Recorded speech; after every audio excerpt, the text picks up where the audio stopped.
everybody, welcome back to the Bill and Ray Show. I'm out in the torch shop going to make another marble, and today's word is jackpot. Did I hit the jackpot? Well, I'm going to make a marble with some glass that's named Jackpot, and we're going to see. Let's get going.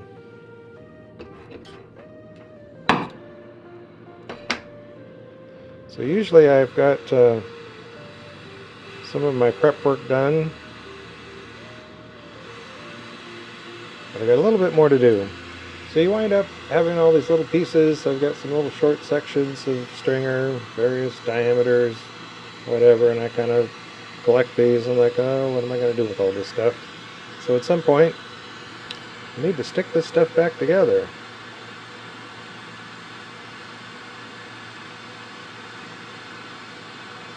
So try and just kind of gently go out here in the flame and fuse these together. Hopefully find some sections that are kind of the same diameter maybe. This does help to have a very small, soft flame. And then I got places like this. This is pulled out really thin here. I don't have another little thin thing like that, so this won't make the most elegant connection, but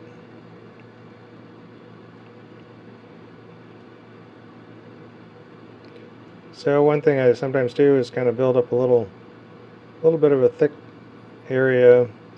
If you try and pull on it, it just thins out the thin places. So then I'll come right down here over the candles and try and just heat that area that's a little thicker.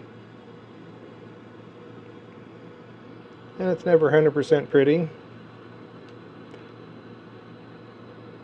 at least for me. If you can make it 100% pretty, good on you. I know there's people that can. So that's going to be some color in the background, and I'm going to need some more of that. So this is cherry red.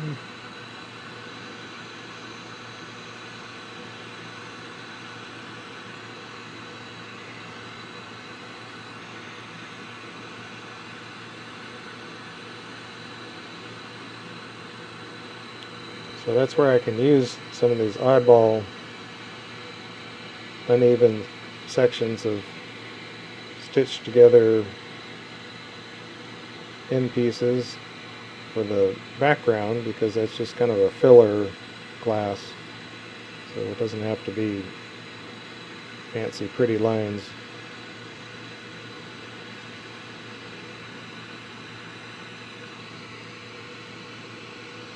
So I need a fair bit of stringer to do the background, so we'll do two pieces here.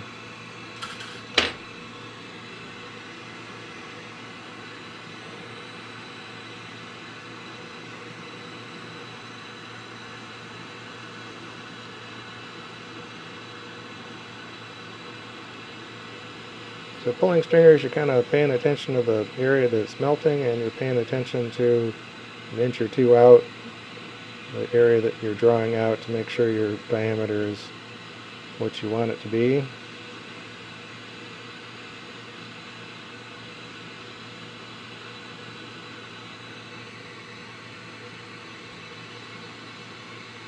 So kind of like driving down the highway, you got to pay attention to what's in front of you, what's beside you, what's behind you, what your speed is.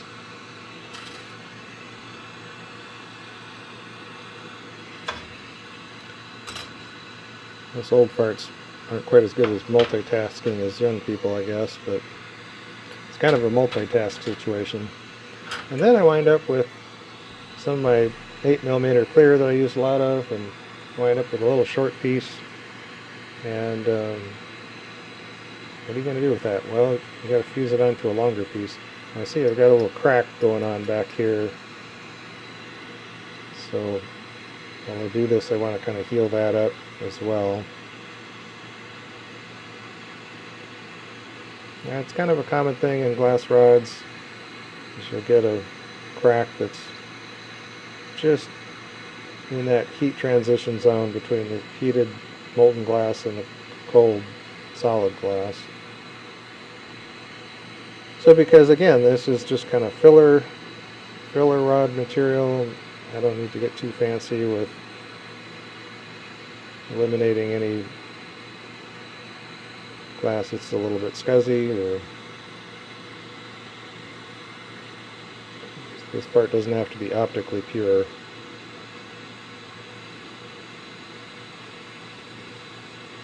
So kind of pull that out from a football shape into something approaching more same diameter as the rod.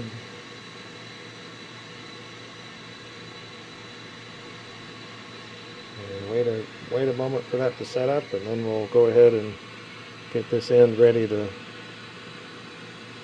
roll. So we'll trim off this cut end.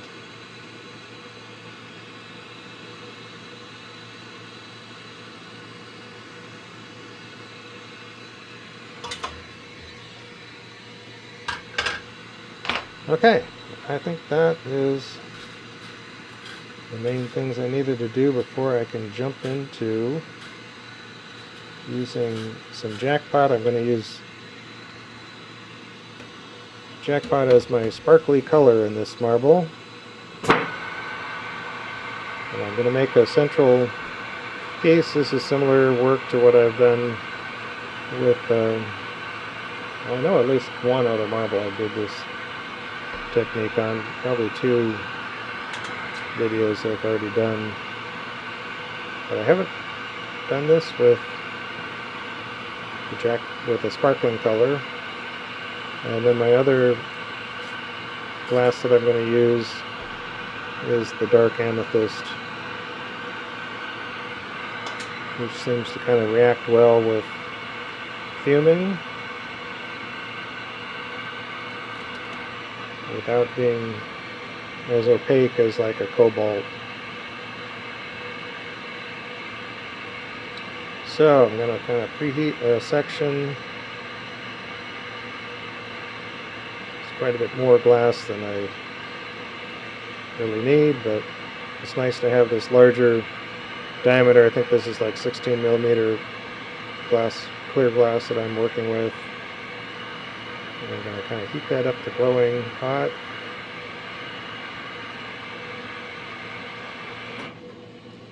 Come out of the flame, and we're going to do some silver fume and then gold fume. So we'll set the torch.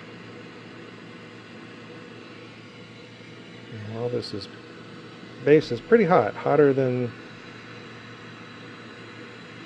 necessarily want for silver fume.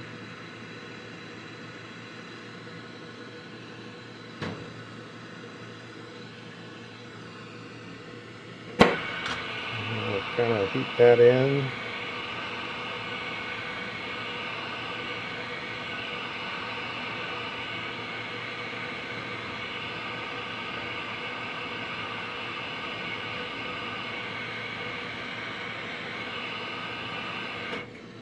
To the point of melting that off, I'm going to throw a little bit more on here.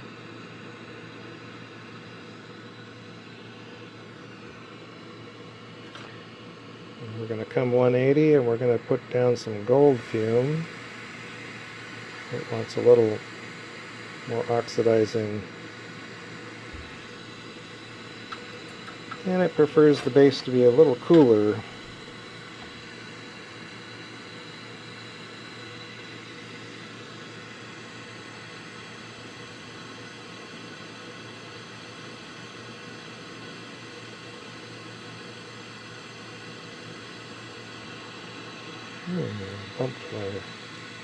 Bumped my torch valve here.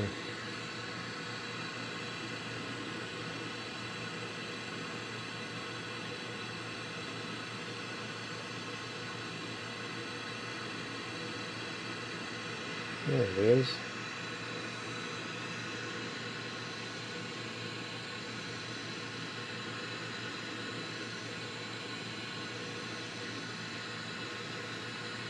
So with that little gold speck right on the tip of one of the candles, does a nice job of fuming.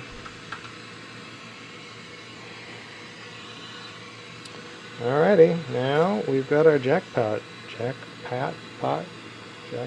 glass.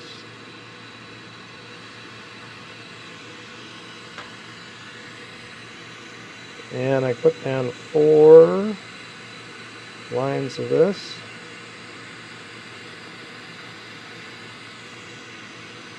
Run 180.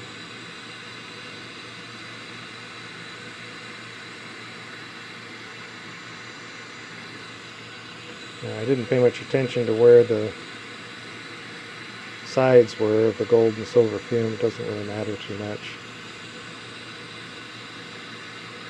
for what I'm trying to do here.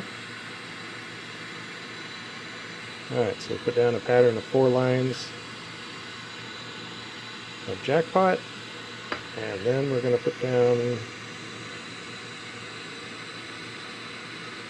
2 lines in between of dark Amethyst.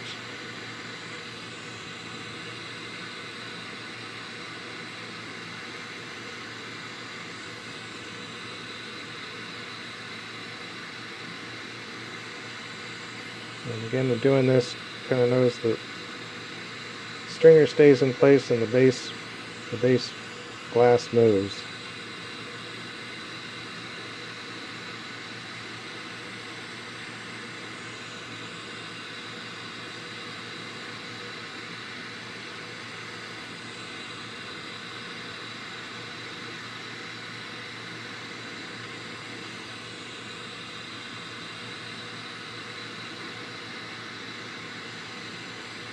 Alrighty, that's our fume and our cover glass. I've done this same sort of technique with just clear bands of clear trapping that fume.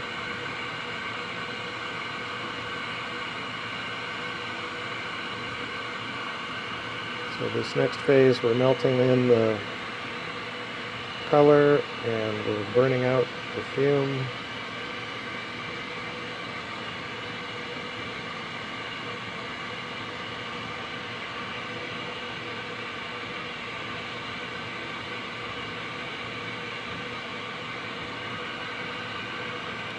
So come out here to the end of the rod, and we still have quite a bit of control as it heats up and burns out some of that fuming.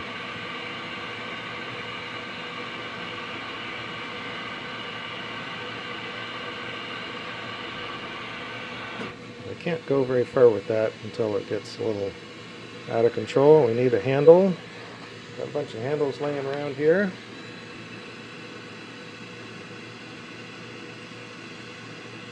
Attach our little 3mm rod here. And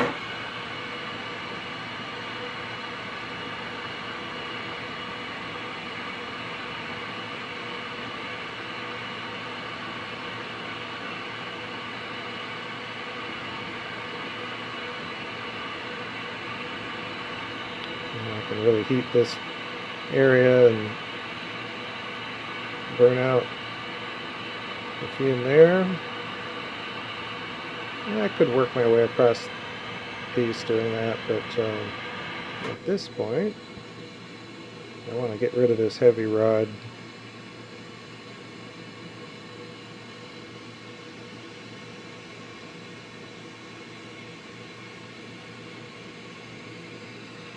Pull this out. Set that section aside and pick up another handle here.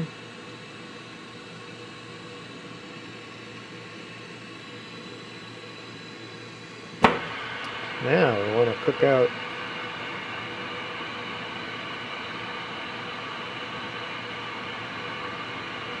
the middle part.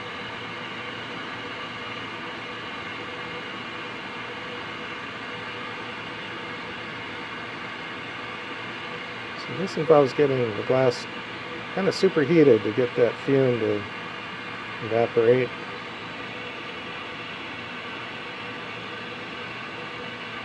So hit it kind of hard and fast, and then kind of relax. Let it settle down a little bit. Now, on the left side I've got a bit of a taper. This side on the right I don't. I'm going to actually draw this taper out.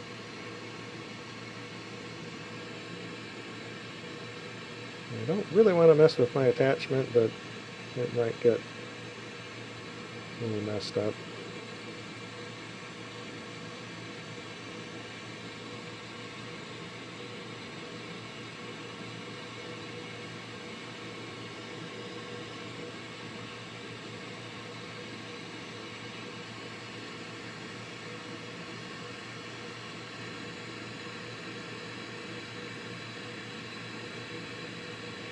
So I'm going to pull this kind of out, and then I'm going to condense this attachment back together.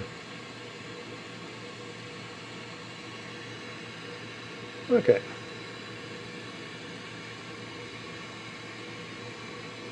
Well, it's not exactly the same on either side, but it doesn't matter too much. So we're going to heat up half of this.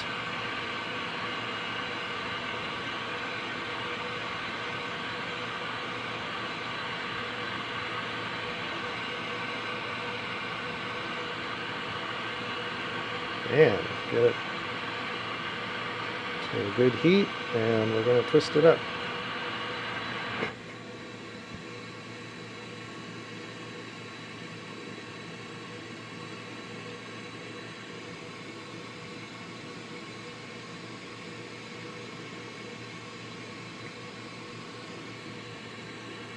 Okay.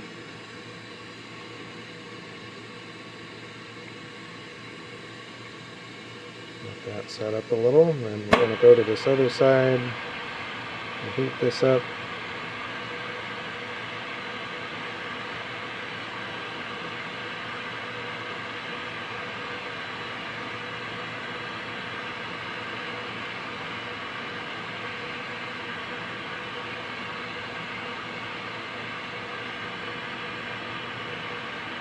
Okay, and then we're going to rotate this one the other direction.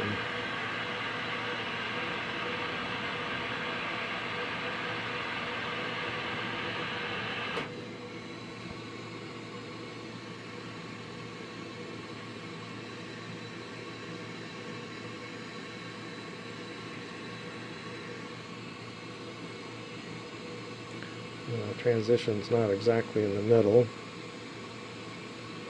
We're going to come back over here and kind of scooch it over a little bit.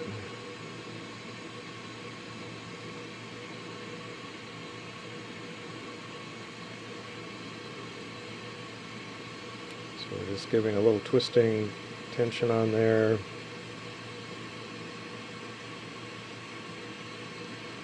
I'll lock that over so that's a little bit more in the center.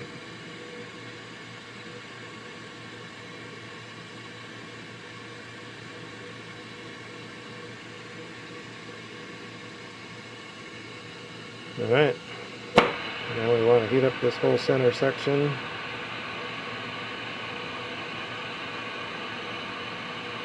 And I'm going to push it together just a slight amount.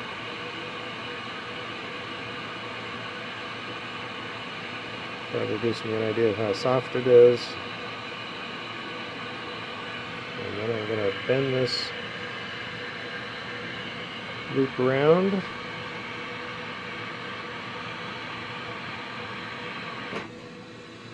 And we need another handle.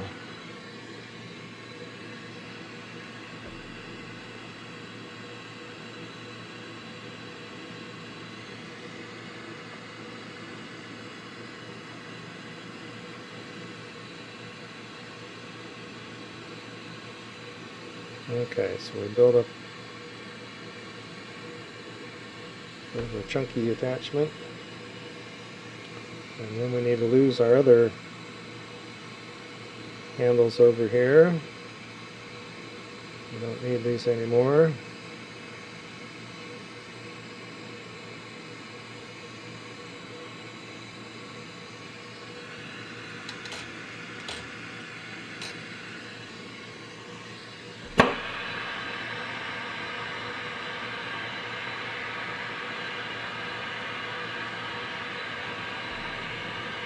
Ooh, got a little flash of heat coming off of there. Sometimes the shape of your piece that you're working on, it'll hit that flame and bounce some heat around. Now, it's sort of, these two ends are kind of dancing apart. I'm going to tag these together.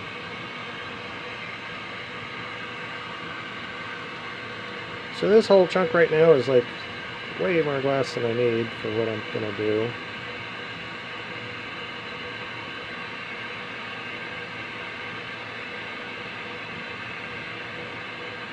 Trying to just kind of fuse this end together. Don't get too crazy out of control.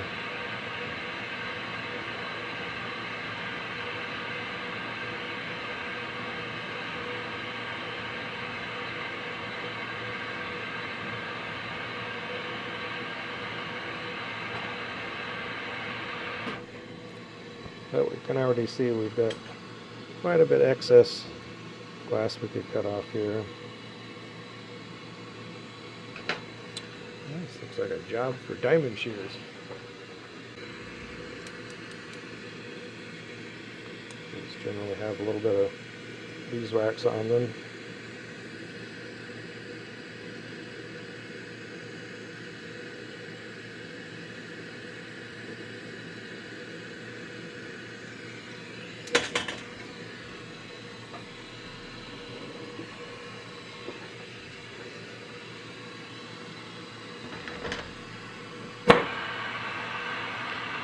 Still got quite this gap between here.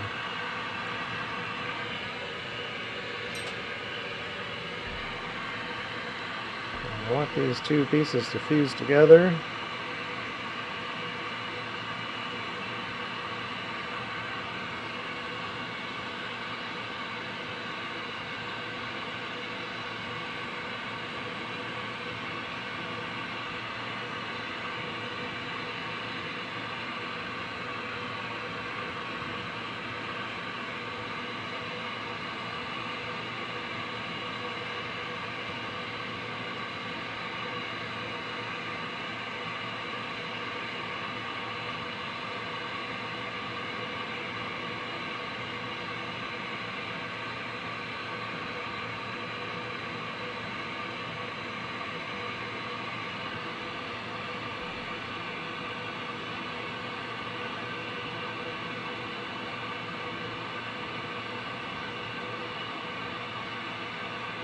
A little mesmerizing with all those twisty lines rotating, bouncing around.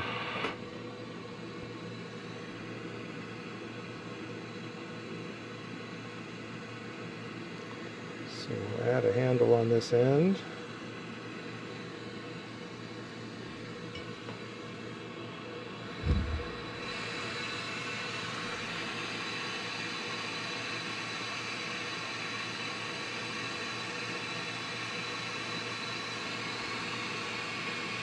So with a smaller flame, we're just going to direct it through that middle. Get these two sides to melt together.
So just kind of give it a little time for it to flow together. I'm going to have just a little half twist going on.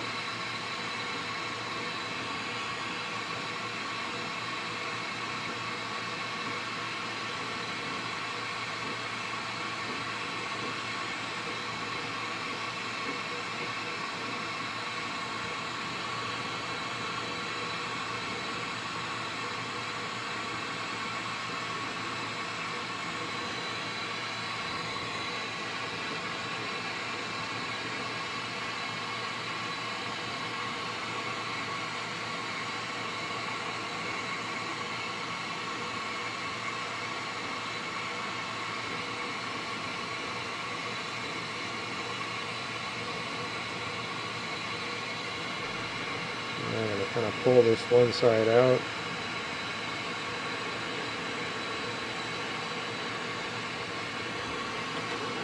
Okay, a little bit.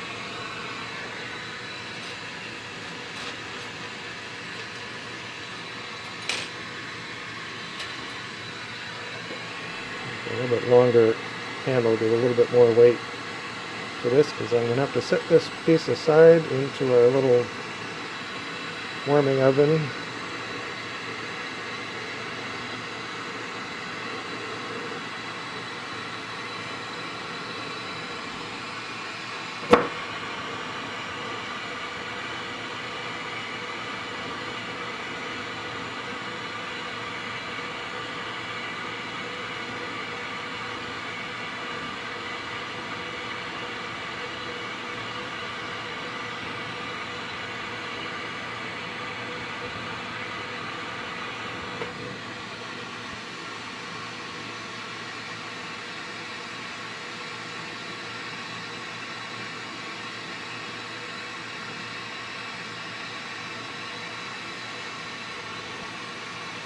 Try to maintain a gentle twist without twisting it too much.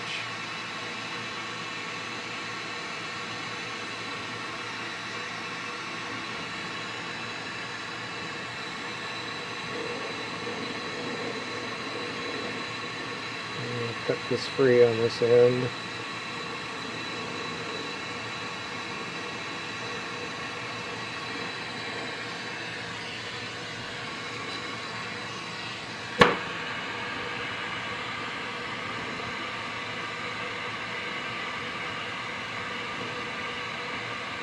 And we'll kind of bulk up this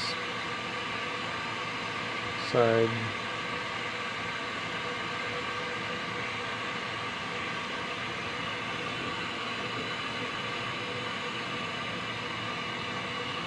So you already got this little bit of a window happening on this end where that punchy was left on there. That's going to be our window looking inside here.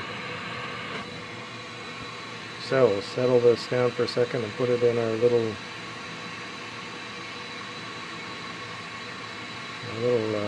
garage.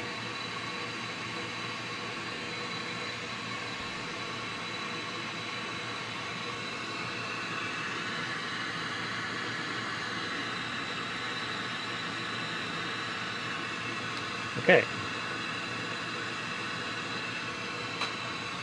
Now, moving on.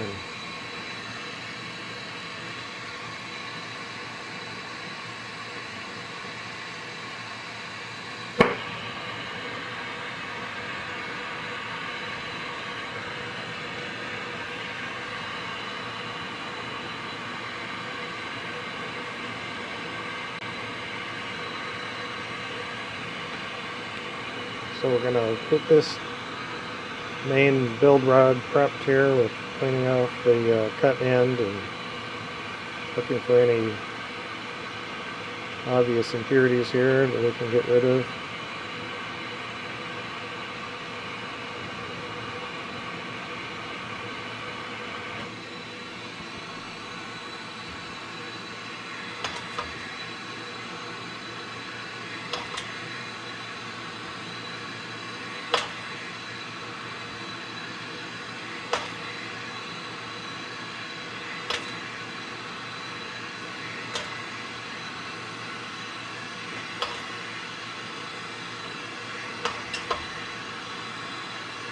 Just skim off some of this glass. It's easy to get at this point.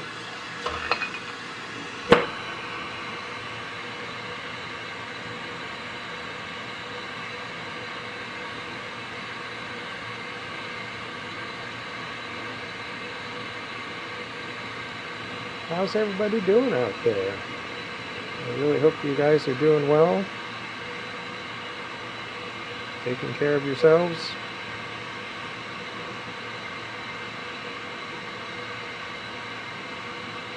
As I'm recording this, we're still kind of in our fall spring weather pattern, and well, maybe this is real spring, but the hens are starting to lay a few eggs.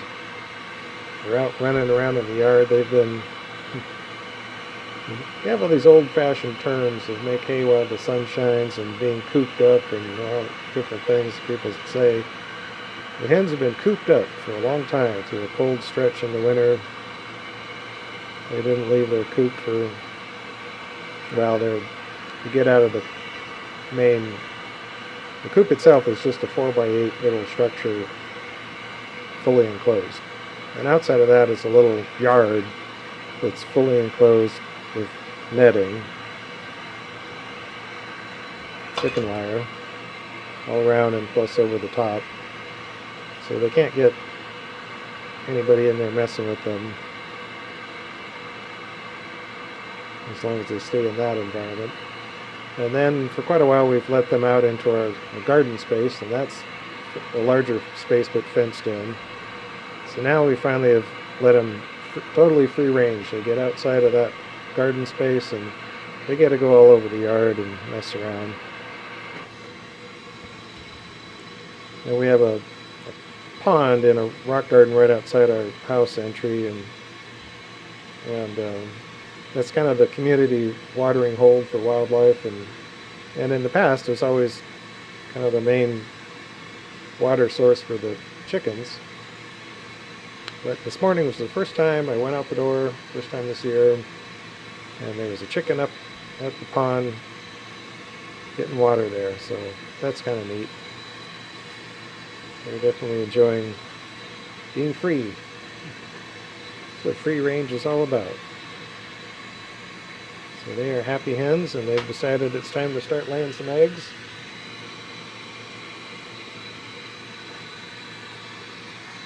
Okay, bring our piece out of the kiln, and we're going to stick these together.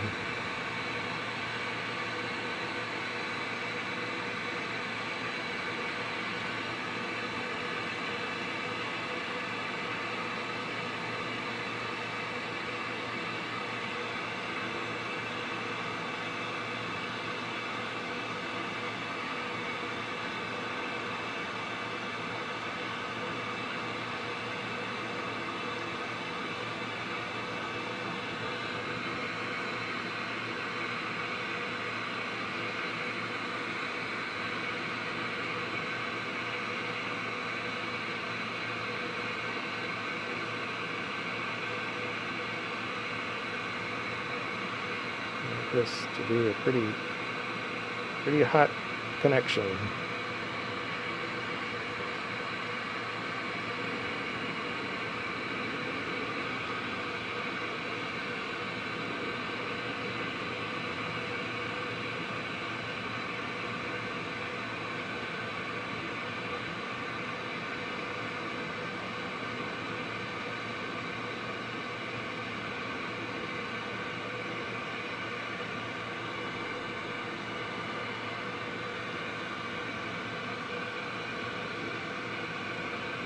And this quickly leads to me being able to get rid of that punty and just let these guys kind of melt together.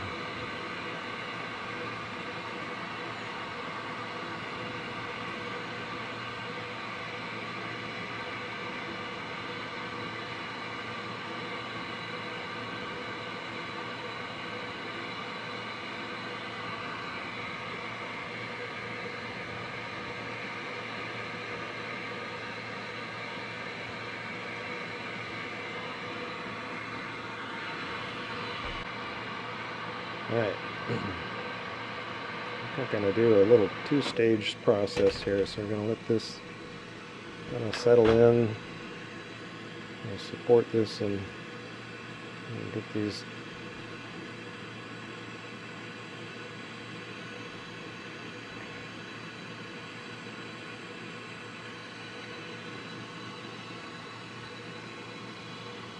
kind of going a little wonky there.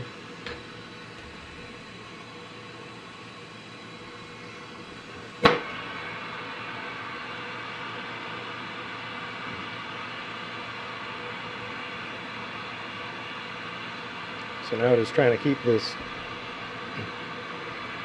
fumed and twisted piece.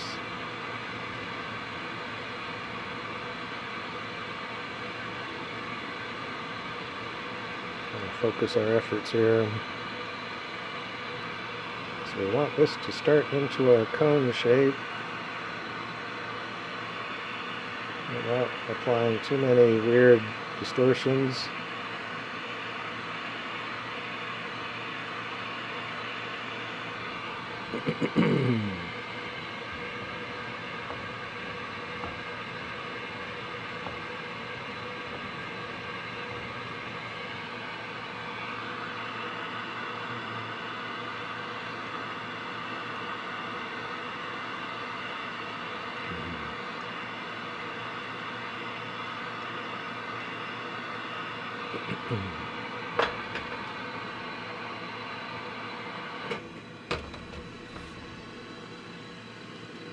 Okay, next step is going to be to sharpen the point on the tip. So I need this to kind of settle in.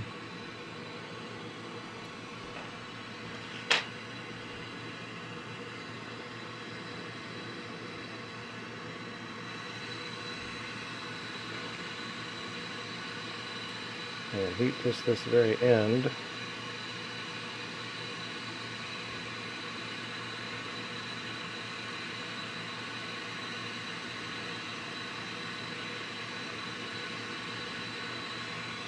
Well, this could be another example place to use the diamond shears.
In some stages, I actually want this graphite paddle to kind of push the glass, and sometimes I want it to just ride on the glass and not mess with it too much.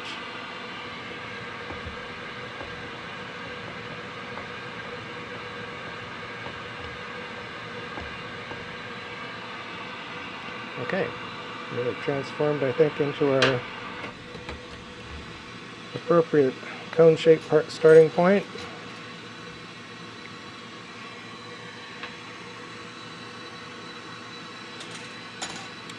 And we want some black frit now.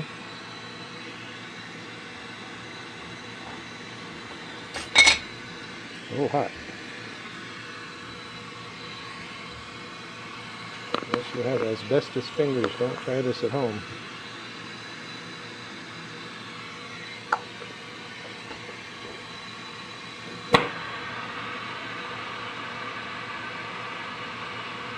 Okay, we want kind of a light sprinkling across the whole back face. So we've got this kind of oriented where that angle is kind of flat to the flame. Favor the thick side a little bit maybe. Get that pretty hot, and then we're just going to do one roll to the frit. A little thin in a couple spots. We can go back and add a little bit, but that's good.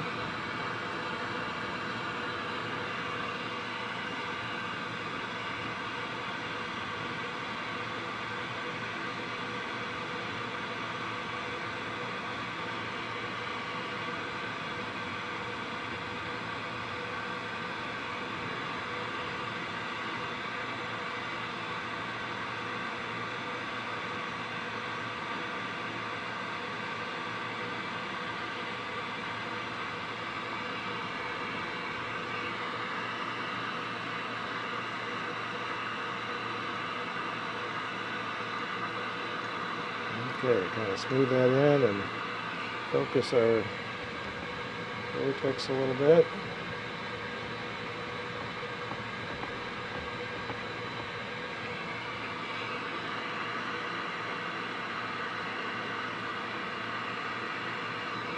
A nice speckled background.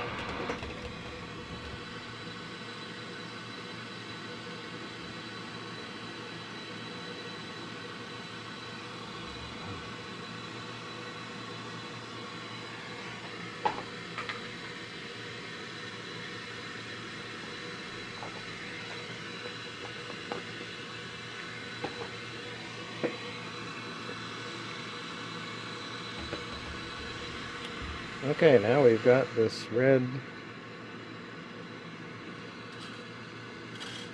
that we need for the background.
We'll get out here to the end and we'll tag onto this. Now this is not as pretty a connection as the ones I did at the start.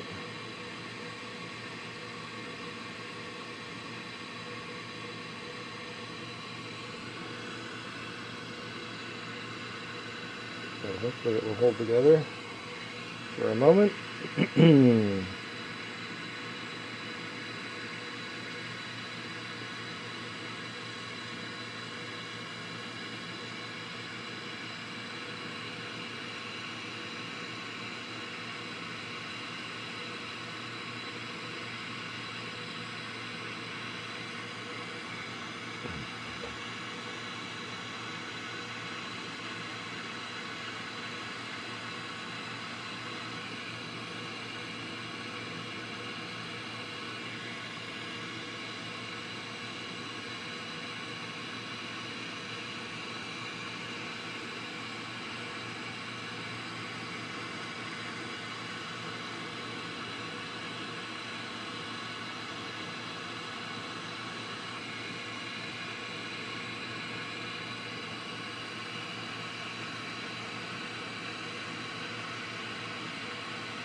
Alright, I'll heat this up and squish this around a little.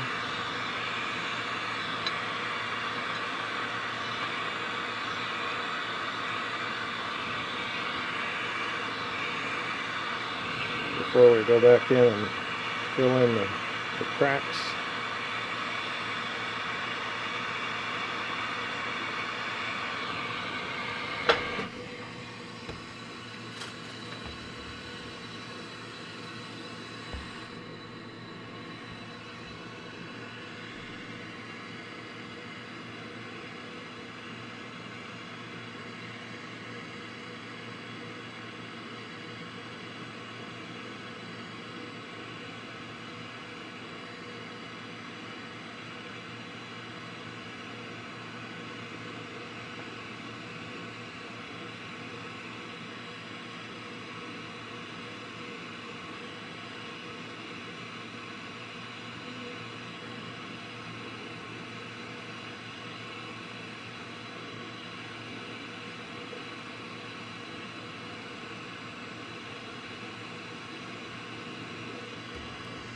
This one kind of spaced out a little farther than I like to, and I got a little messy here, but it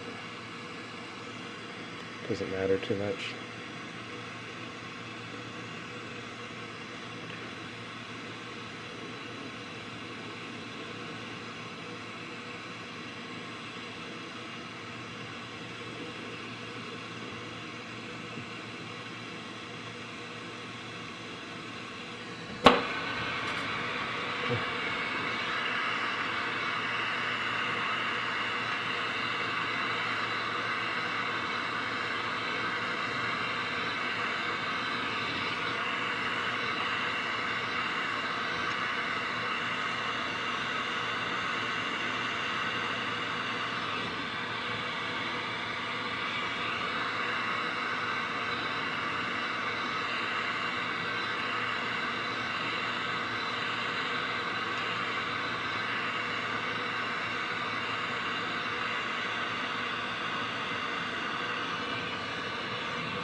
Some of this I'm just kind of using up some of this other stringer that I had.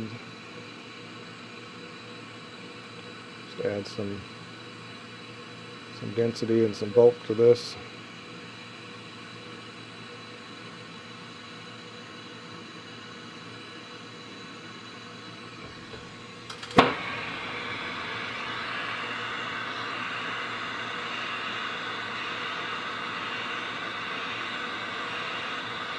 Density, opacity is really kind of what I'm talking about, making a solid background.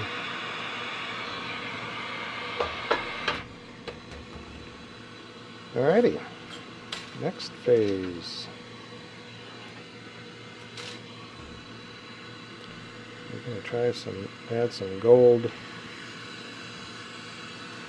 fume on the back here. I don't know that it's going to be seen.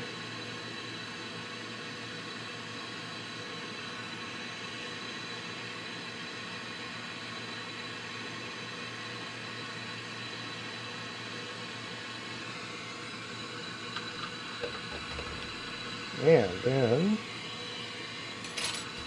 start working on our filling in the back.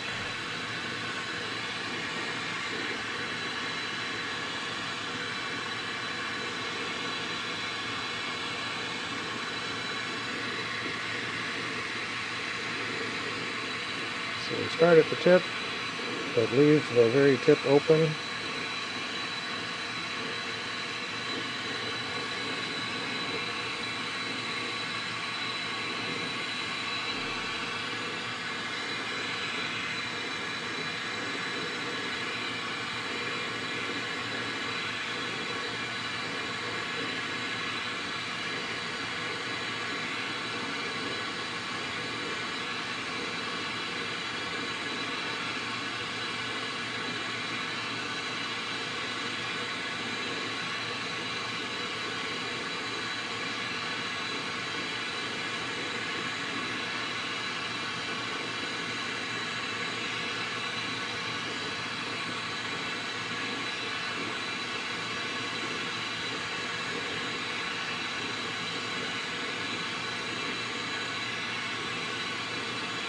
We were up looking at some work that a neighbor was doing on trying to put in a new culvert that kind of affects our ditch water for our irrigation water, and we're supposed to be doing some more work there to hopefully restore. It's kind of a junction between our water and the neighbor's water. And irrigation water is always kind of can be a contentious thing. It's not always. We used to have a good rapport with some of our neighbors and shared the costs, shared the work of anything that needed doing, and hopefully we can continue with that.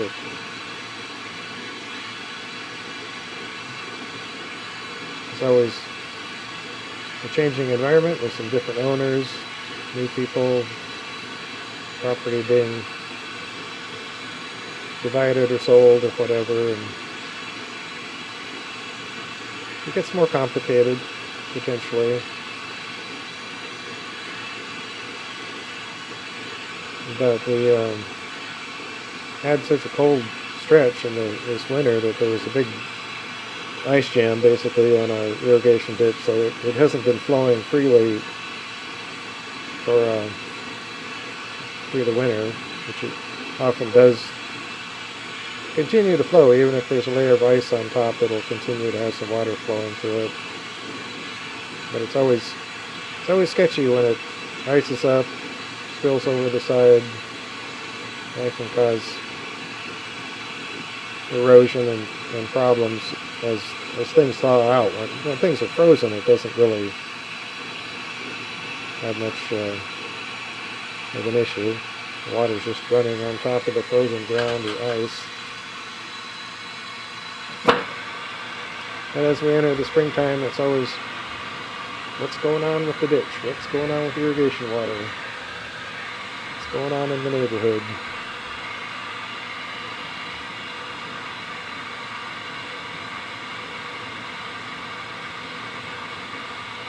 I've spent a lot of hours out messing with ditch water through the years that I've lived here.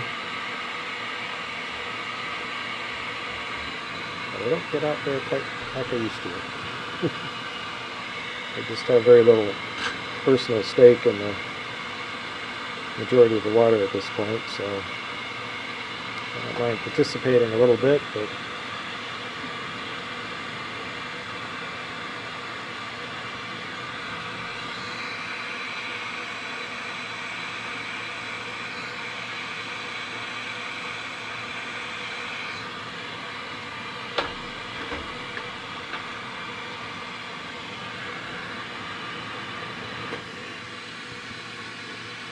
and so often we're all concerned about drought conditions and so on, but in this area people always wonder what's the weather, what's this or that, and the bottom line is it varies a lot from year to year.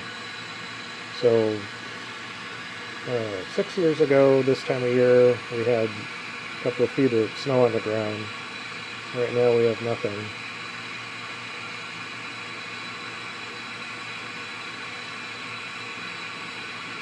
But we have had some decent snow. I'm not sure what the official snowpack of the mountains is, but I think we should be in pretty good shape going into this summer.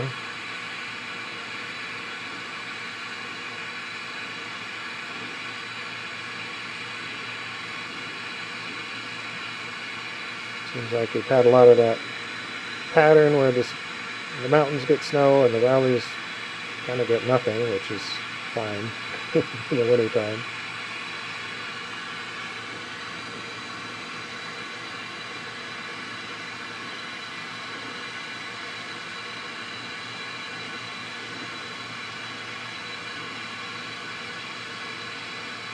But today we need to, after I finish with this marble project, I need to run into town, do a couple errands, get some more birds here, I think is what we need.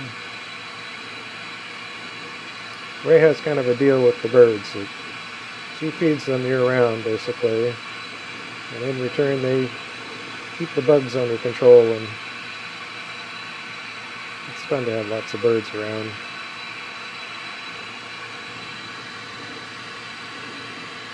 We've had a lot of great horned owls in the neighborhood. Occasionally they're right on our power pole or maybe even on top of our house.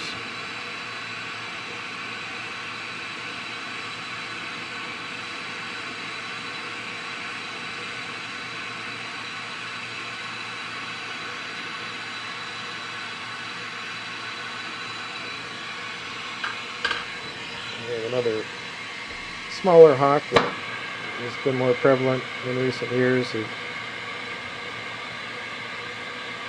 chicken hawk or Cooper's hawk or Gosser, I think it's Gosser hawk.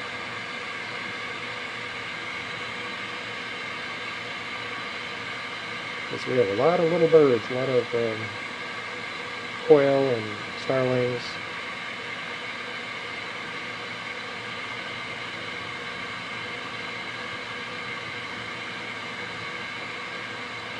And we also have a version of doves, and they've been having quite an issue with a virus that's kind of specific to doves and a couple other bird species. And we've actually found three dead ones in our yard. Sort of doesn't look like they died from a predator. Nothing really wrong with them. They're just laying on the ground.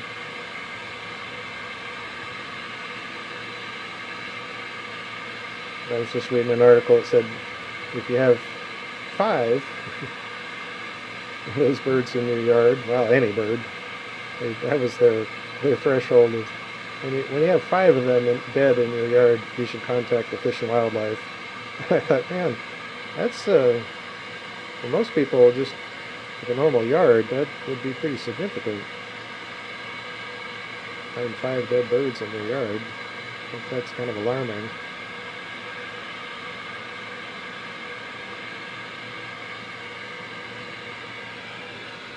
But it's the circle of life here, life on the farm. We also have lots of calves popping out. My cousin up in Missoula, they always post their calving season and welcome all their new additions. They don't have a huge herd, but so they're a little more in touch with each of their cows and how they're doing. So that's kind of sweet. Okay, we got this backside filled in and shaped up. I'll let this sit for a moment.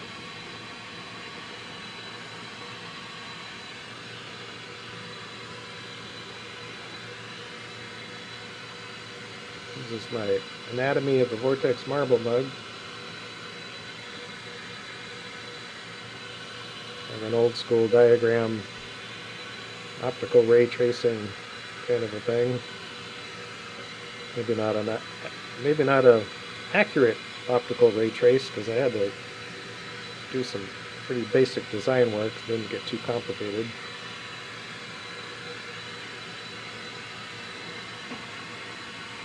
And I doubt too many people get it or really understand the principles involved, but so many people look into these kind of marbles and like, wow, it just looks like it's so deep. And it's like, well, it's a pretty simple optical effect.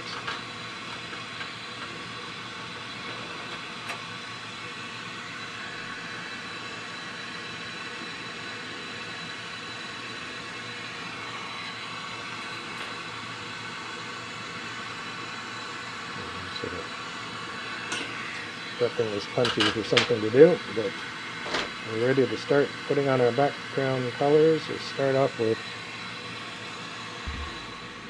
Aqua.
Switch this up.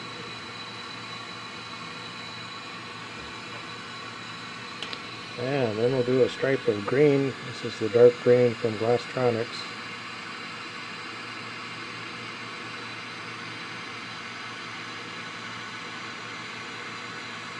Reasonably buttery color.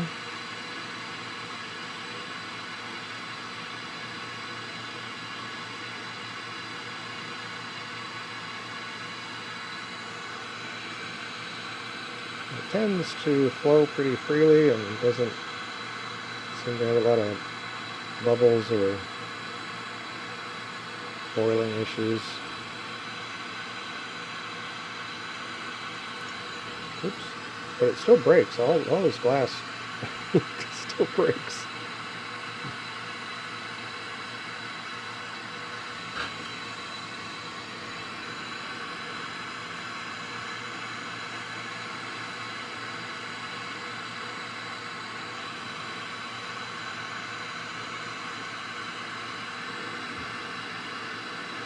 Try not to push very hard on the stringers, but there's a little bit of a tension.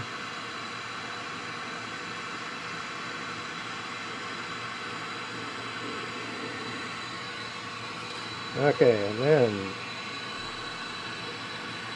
another pretty friendly color. Not really a vibrant, pretty color. This is mint.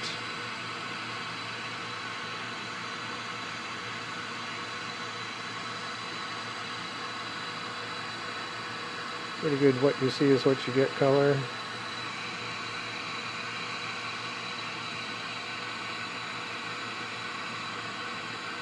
Some of the color batches, you know, you get a new order of color and sometimes it'll be different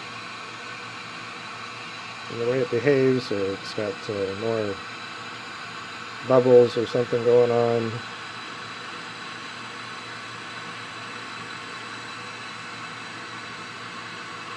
Some glass, not so much in recent years, but years ago I get batches of glass that were, to me, just kind of unusable. They're just not friendly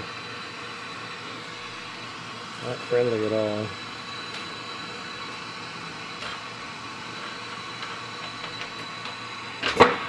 Okay, cook that in.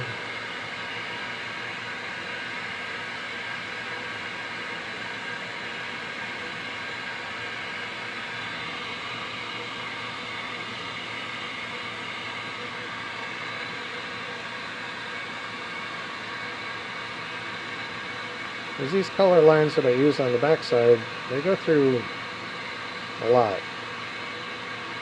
Melting them in at this point, but that's just the beginning. And they get manipulated by raking, and then they got melted back again, and then they run through the mold, and that graphite molds, looks like just carbon, so that can affect the glass.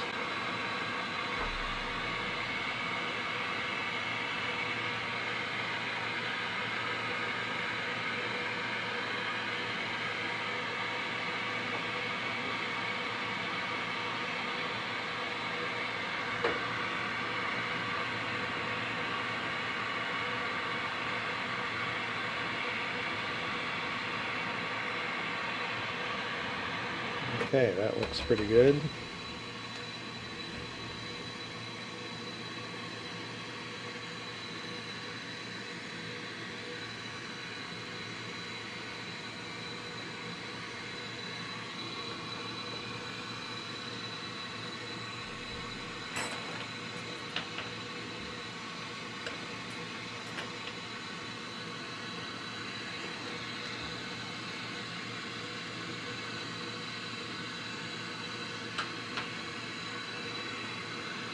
Alright, once this kind of settles down, we can start raking.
Yeah.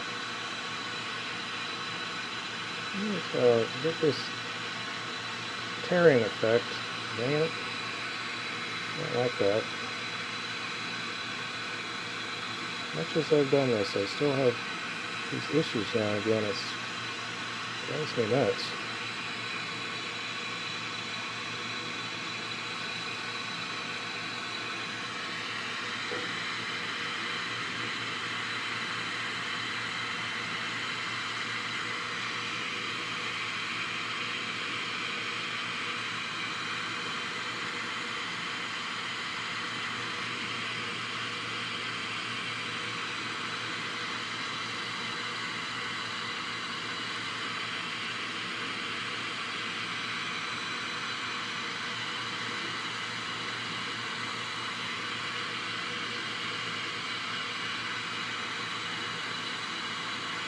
And I don't like messing up when people are watching, but, you know, that's the real deal. So it happens. It's not always perfect. So most times with this stuff, I can just go in here and kind of scooch it together.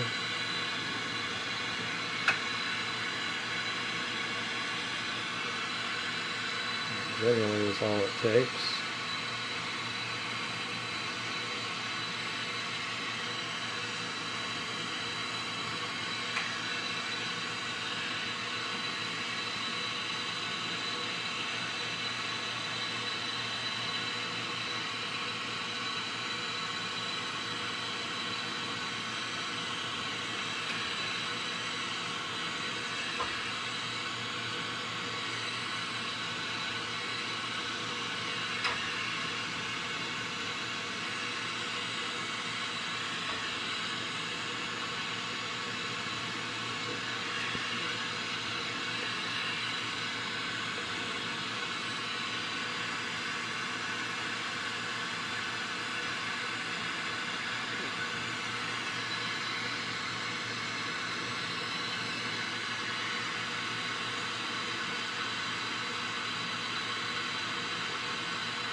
Okay, hopefully that'll work and not look too nasty.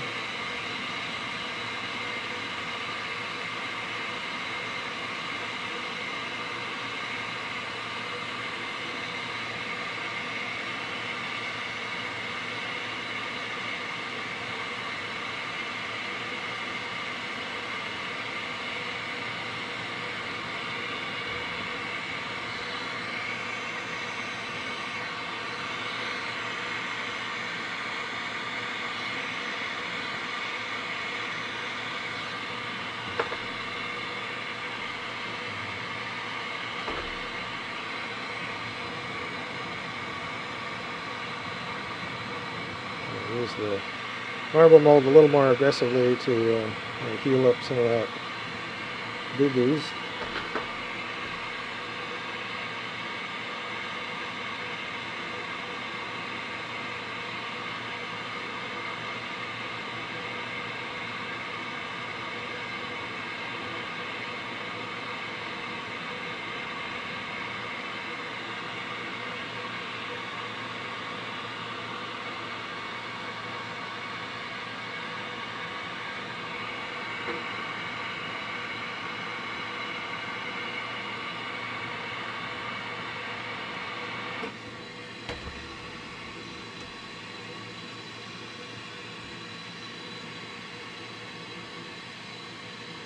Okay, then before we work on the lens side, we have to wait for the back side to stabilize.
heat up my punchy mark again and get this a little more on center.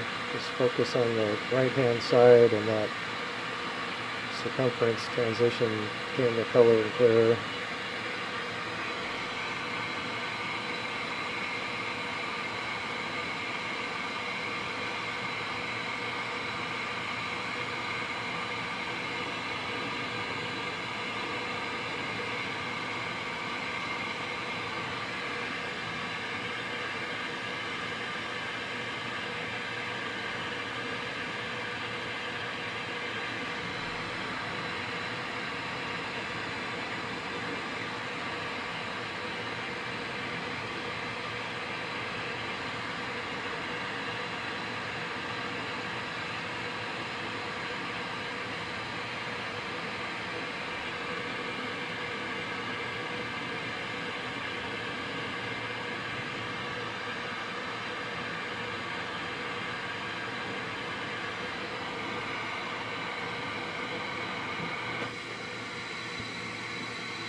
You start building up just like too much heat into the whole marble interior, kind of risk things getting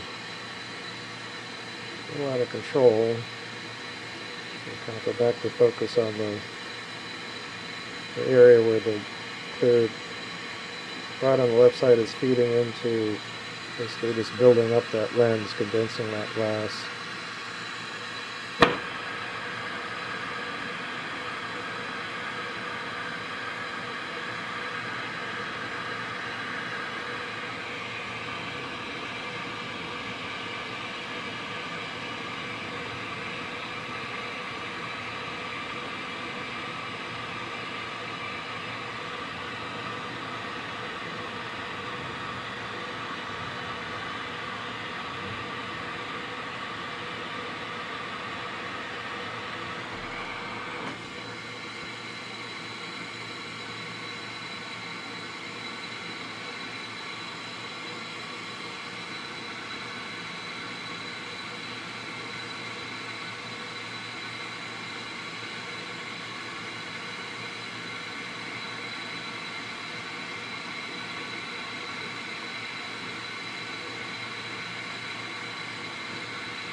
Okay, and we think we have enough mass here. We can work on cutting it free.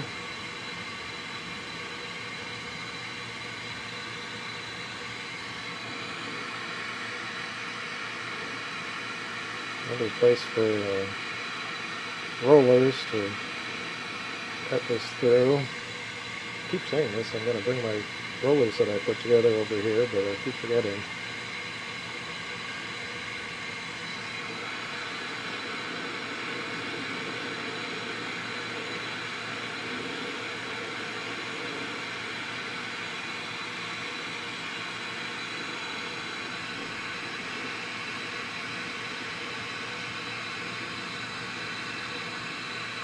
There's an aside to that. I have these brass V-tool. I even did some rework of it to try and change up. So it's just kind of smoothed out and changed geometry a little bit. I don't like it. It doesn't really work for me. I'm sure some people think that's the cat's meow, but I don't. For one, it does need to be mounted on something, a base that's heavier and more stable. It's too lightweight. It moves around when you try and use it if you don't have it mounted to something.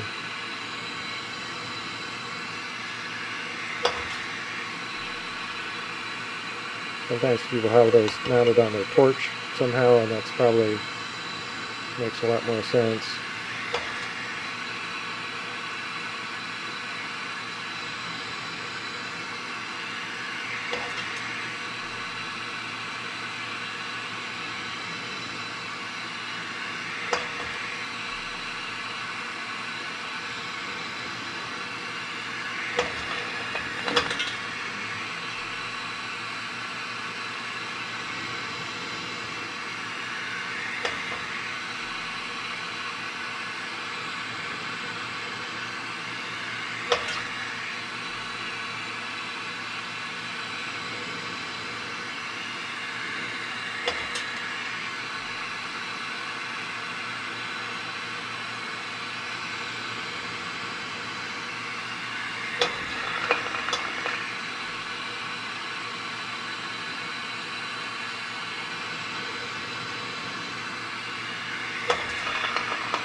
Okay, come back down to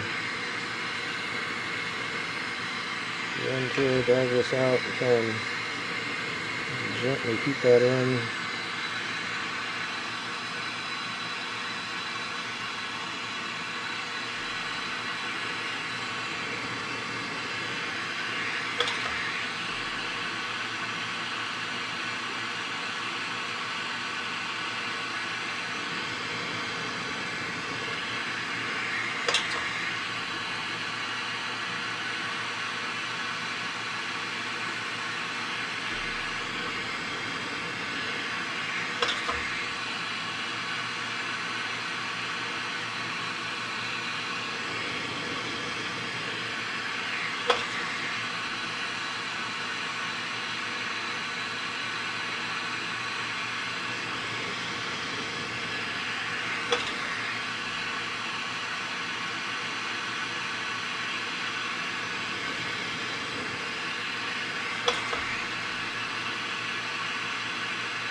Okay, trying to skim off as much glass as I can that looks weird.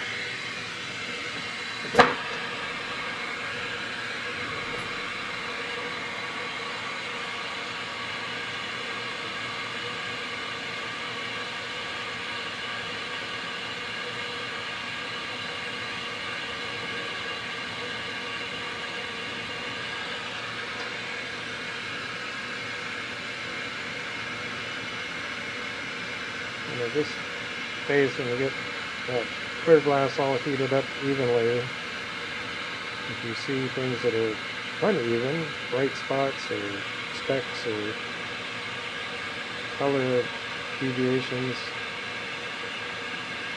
that's all potential stuff that's going to show up in the finished marble.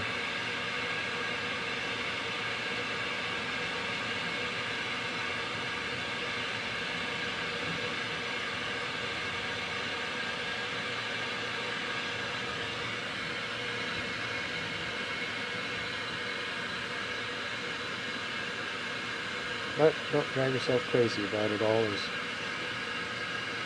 going to be something.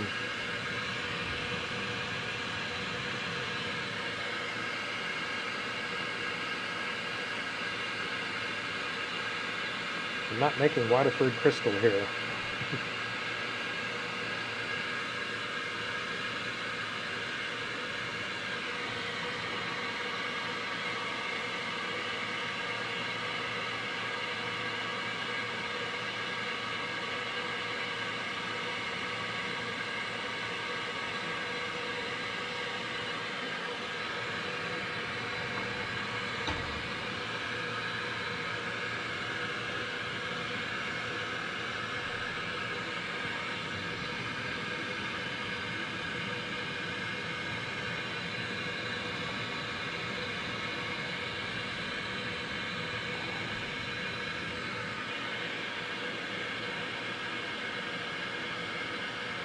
Okay, I first run through the marble mold to try and get our basic size and shape.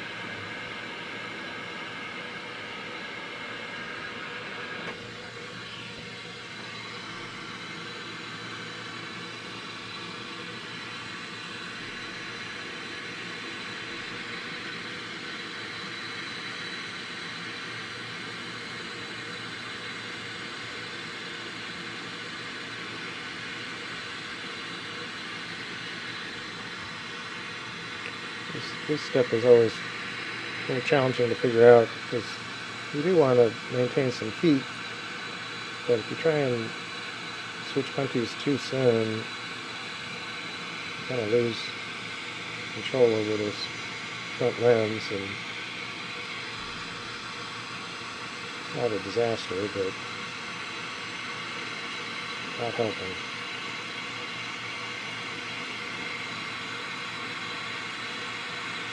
So when I burn out this handle, I let the piece kind of drop down.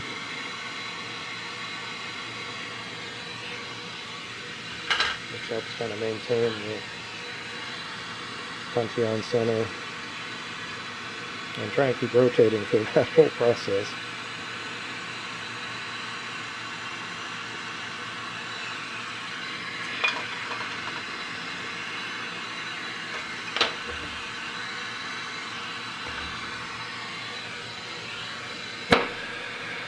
Okay, now for the other half.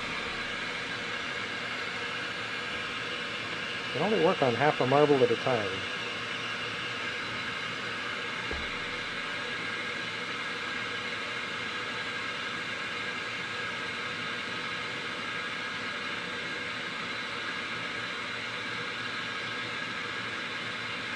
And always remember, as long as your punty connection can hold it steady, slow rotations will allow the heat to soak in a lot faster.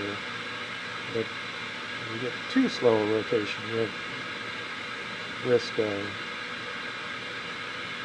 boiling or burning the glass. So you don't want it to sit anywhere too long. And then I like to spin these up if I can once that material gets hot enough to move. Try and use a little centripetal force to push that glass out. Using angles, so it's kind of pointed upwards, it's wanting to fall backwards.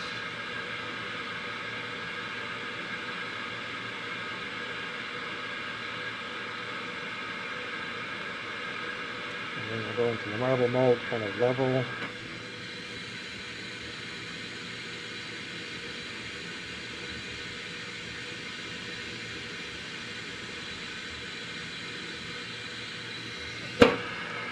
Leave that end sticking out for the first pass.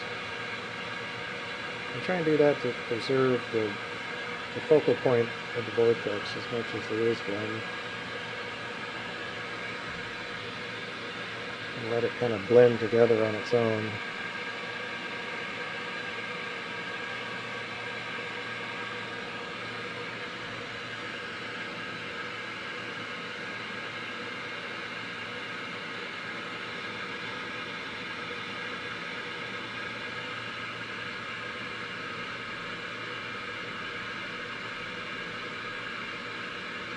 Okay, kind of spin this up, go back in the mold, start on the back side with the punty side, and then start spinning and then rotate all the way up and around through that little blip sticking out the end.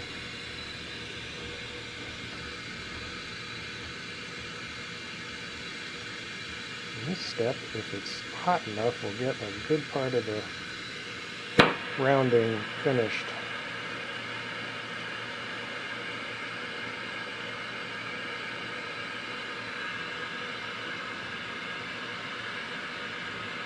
Now it's down to a little bit more finessing. So the core, you don't want to get the core too hot.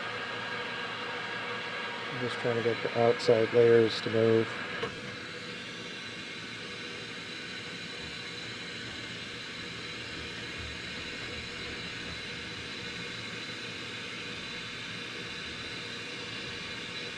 And at this point, the front lens is a little flat with the punties attached, and I know that partly by just looking at it and across silhouette view, but I can see it in the mold that it's not filling out the marble mold all the way.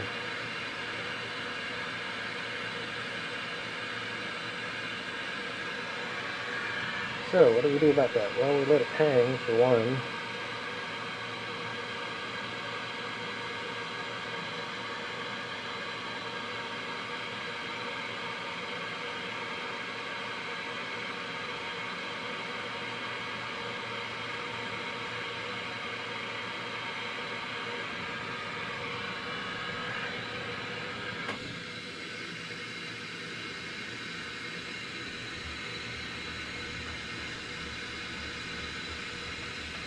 And it's spinning nicely in this mold right now, so we're just going to do some flame polish heat.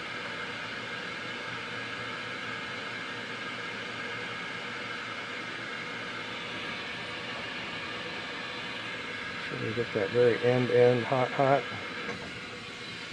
then come out of the heat, keep rotating.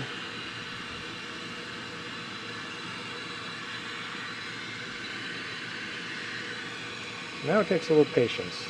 We've really got the marble pretty well completed. At this point we really want it to cool off a bit.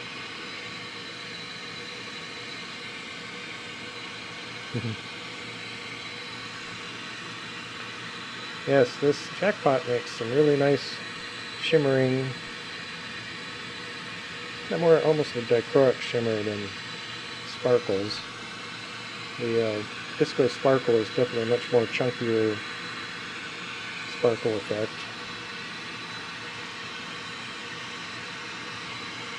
We're kind of prepping this punty to have a little blunt bullet end.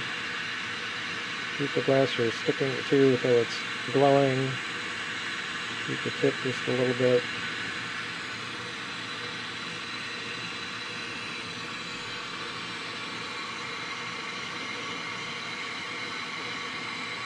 That'll be the connection that's, I don't really call that a cold seal, but it's not a full fuse seal.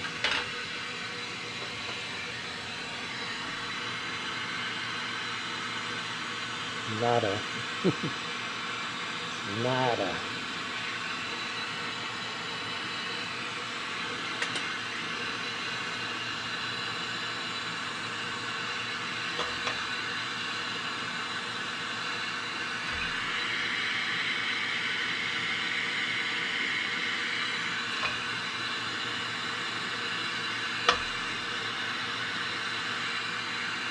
Okay, pluck out a little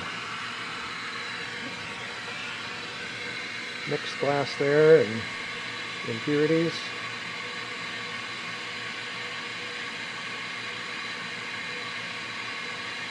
So some marbles, depending on the size of it at this point, and if you got the shape all done and you're happy with out here kind of in the circumference zone, you can just really heat and melt the end of it, and you don't even have to use the marble mold if it's looking pretty decent. You can just do a couple heat cycles, but I'll go into the marble mold here a little bit.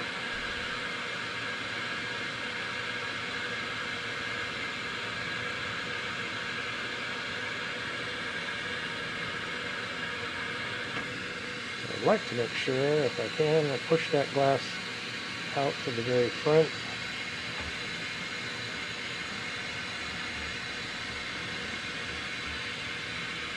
So one thing, when you get some wrinkles in the mold, you can kind of reverse direction. Sometimes you can kind of clear those wrinkles out a little bit, not all the way, but.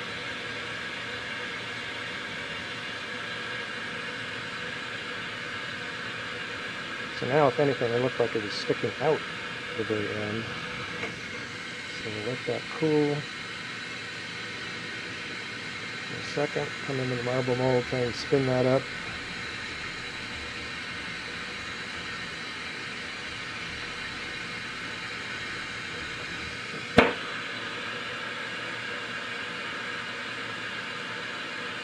And then we'll just go for a heat cycle or two.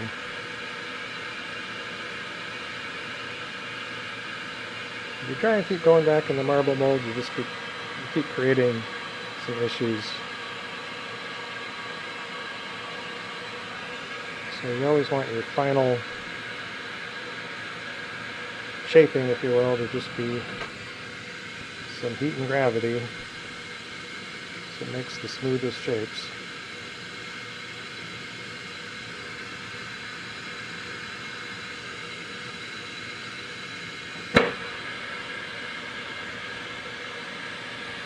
And we want to kind of focus on the very front face. Try and get our best on-axis optical effect.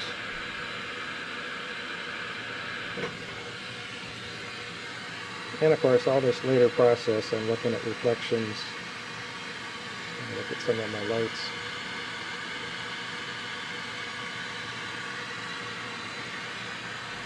And it's looking good.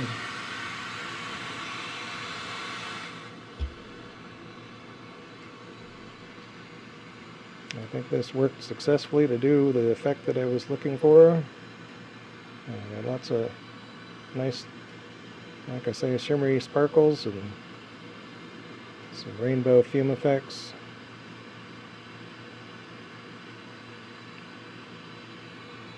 That dark amethyst seems to react nicely with the fume color-wise and yet stay fairly translucent.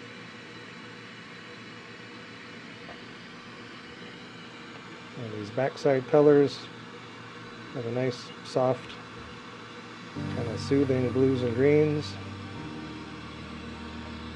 but I've also got a little wild sparkle in the background. It'll be kind of a reddish gold flash here and there. So there's a little bit of that coming through. Looking good.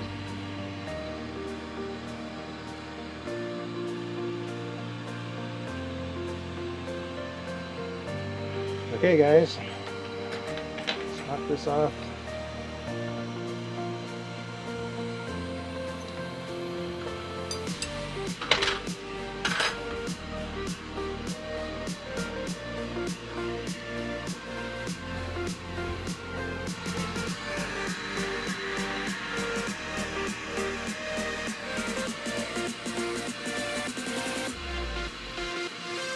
Cleaning up this little knockoff spot takes a moment. Give it a minute.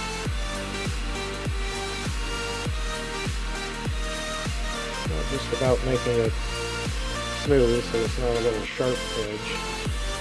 Try and blend it together so that it doesn't leave any real noticeable deviation in the sphere. That's good for today. Thank you so much for hanging out and watching some of these videos. Got quite a few up now. Everyone, even if I do the same steps or techniques, they come out different. There's always a different twist. Sometimes literally a different twist to everyone.